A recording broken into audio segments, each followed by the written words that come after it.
नमस्कार दोस्तों, क्या आप पढ़ाई में ज़्यादा मार्क्स लाना चाहते हो? क्या आपको पढ़ाई करने में आलस आती है? क्या आप क्लास में फर्स्ट आना चाहते हो?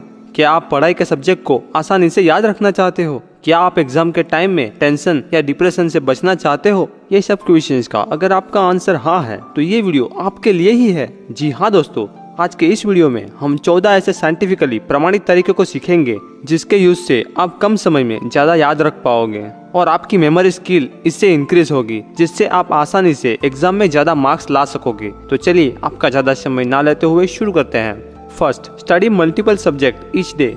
नॉर्मली हमारे 7 सब्जेक्ट होते हैं और ज्यादातर लोग एक दिन में एक ही सब्जेक्ट पढ़ते हैं। साइंटिफिक रिसर्च कहती है कि जब हम एक ही दिन में एक ही सब्जेक्ट को पढ़ते हैं तब हमें कुछ समय के बाद पढ़ने में आलस आने लग जाती है और इसकी वजह से हमारा माइंड वो इन्फॉर्मेशन को करेक्ट वे में हमारी हार्ड डिस्क यानी कि माइंड स्टोरेज में स्टोर नहीं कर पाता है और यही वजह से हम बहुत कम इन्फॉर्मेशन को स्टोर कर पाते हैं। इसीलिए पढ़ाई के वक्त 2 घंटा एक सब्जेक्ट और उसके बाद 2 घंटा दूसरा सब्जेक्ट, इस तरह से पढ़ाई करें। सेकेंड, सब्जेक्ट को शॉर्ट टाइम में रिविजन करो।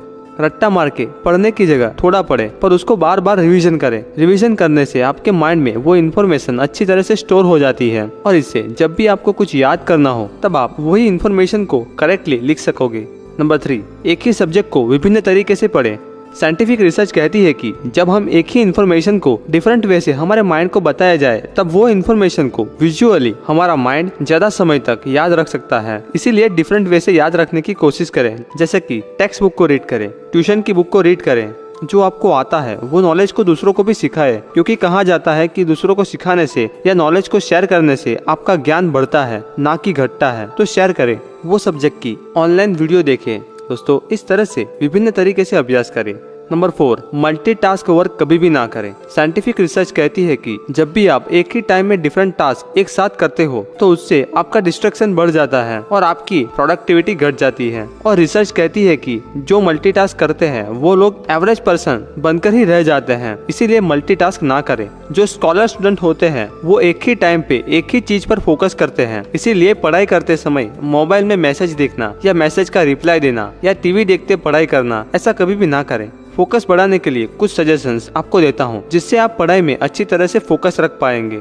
जितना टाइम आप अभ्यास करते हो इतने टाइम के लिए पढ़ाई की जगह से मोबाइल को दूर रखें। नंबर 5, जानकारी को सरल, संक्षेप और संक्षिप्त करें। आपके अभ्यास क्रम के अनुसार आपके हर एक सब्जेक्ट के कुछ खास प्रश्नों को नोट कर लीजिए और इस सब क्वेश्चंस और उसके आंसर के साथ एक दूसरी नोटबुक्स बनाइए। पर याद रहे, वो नोटबुक में पूरा आंसर नहीं लिखना है, पर वो नोटबुक्स में सिर्फ और सिर्फ वो क्वेश्चंस के आंसर के जो पॉइंट्स है उसको ही लिखना है। और ऐसा करके हर एक सब्जेक्ट के डिफरेंट नोटबुक्स तैयार कर दे। ऐसा करने से आपको ये बेनिफिट है कि इससे आपके सब्जेक्ट के सारे क्वेश्चंस और उसके आंसर आपके पास एक साथ रहेंगे और हर वीक में एक बार ये सभी सब्जेक्ट की नोटबुक्स को पढ़ते रहना है। Number 6, use chain and linking method.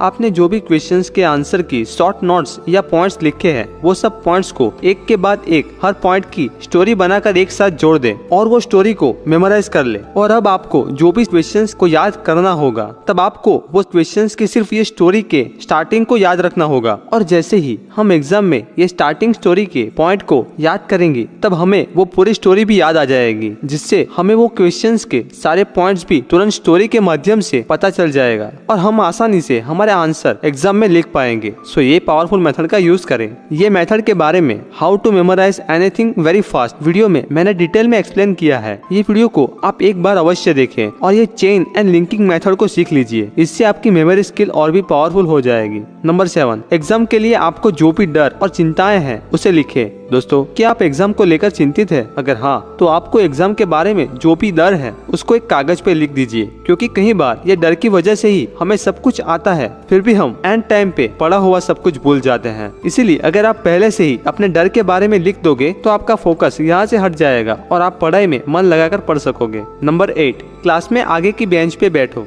आपको पसंद करना होगा कि क्लास में आपको आगे बैठना है या पीछे, क्योंकि रिसर्च और स्टडी से ये पता चला है कि जो लोग आगे बैठते हैं उन लोग का एग्जाम में मार्क्स का स्कोर ज्यादा होता है इसका रीजन ये है कि आगे टीचर हमारे सामने ही होते हैं, इसीलिए हम हमारा पूरा फोकस टीचर जो हमें सिखाते होगे उस पर ही रहेगा। पर अगर आप पीछे बैठे होगे तो आप ये सोचोगे कि मुझे पीछे कौन देखने वाला है, और इस वजह से हमारा फोकस पढ़ने की वजह कोई दूसरी चीज पर ही होता है, और इसलिए पीछे बैठे लोगों का स्कोर आगे बैठे स्टूडेंट से कम होता है। सो आज से ही क्लास में आगे बैठकर स्टडी करें। नंबर 9, हर मंथ खुद का ही एग्जाम लीजिए। यूनिवर्सिटी ऑफ लुइस वैली की साइकोलॉजिस्ट कैथी लेई ने एक एक्सपेरिमेंट को अपने स्टूडेंट्स पे किया। उन्होंने 2 डिफरेंट क्लास के स्टूडेंट्स को एक ही सब्जेक्ट सिखाने के बाद पहले क्लास को उन्हें सिखाए सब्जेक्ट में से कुछ प्रश्न पूछे और उन प्रश्नों के आंसर को खोज निकालने के लिए कहा गया, और दूसरे क्लास के छात्रों को जो सब्जेक्ट में सिखाया गया था उसके बारे में कुछ भी नहीं पूछा। कुछ दिनों के बाद ये दोनों क्लास के छात्रों का टेस्ट लिया गया और रिजल्ट में पता चला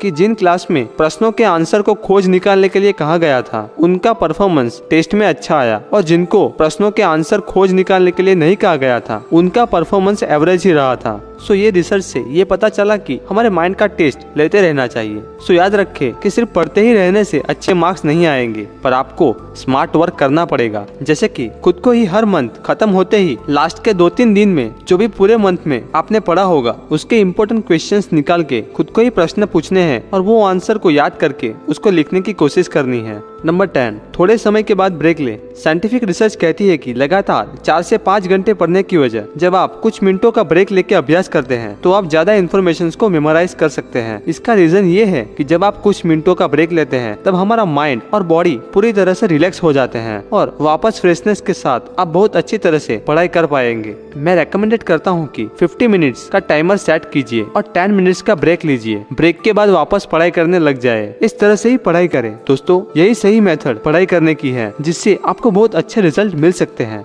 नंबर 11, पढ़ाई हो जाने के बाद खुद को ही रिवर्स दे। कई बार हमें पढ़ाई ना करने का मन होता है। ऐसा इसलिए होता है कि नॉर्मल लाइफ में हम वही काम अच्छी तरह से करते हैं जिसमें से हमें कुछ बेनिफिट्स मिल रहा हो। इसीलिए आपके माइंड को भी आप ये बताओ कि पढ़ाई खत्म करने के बाद आपको आज क्या रिवर्स मिलने वाले हैं, और इससे आपका माइंड पढ़ने के लिए उत्साहित हो जाएगा और इससे आपका पढ़ाई करने का गोल भी पूरा हो जाएगा और आपको खुद से ही रिवर्स मिलेंगे जो आपके मोटिवेशन लेवल को बढ़ाएगा। इसीलिए अभ्यास के समय खुद को रिवर्स देना चाहिए। एग्जाम्पल, जैसे कि सोचे कि अगर मैं आने वाले 50 मिनट्स की पढ़ाई का टास्क पूरा कर लूं तो मैं मेरा फेवरेट सॉन्ग सुनूंगा। इस तरह से खुद को भी वो काम करने के लिए मोटिवेशन मिलेगा कि अगर मैं ये काम कर लूं तो मुझे गाना सुनने को मिलेगा और इससे आपकी प्रोडक्टिविटी और बढ़ेगी।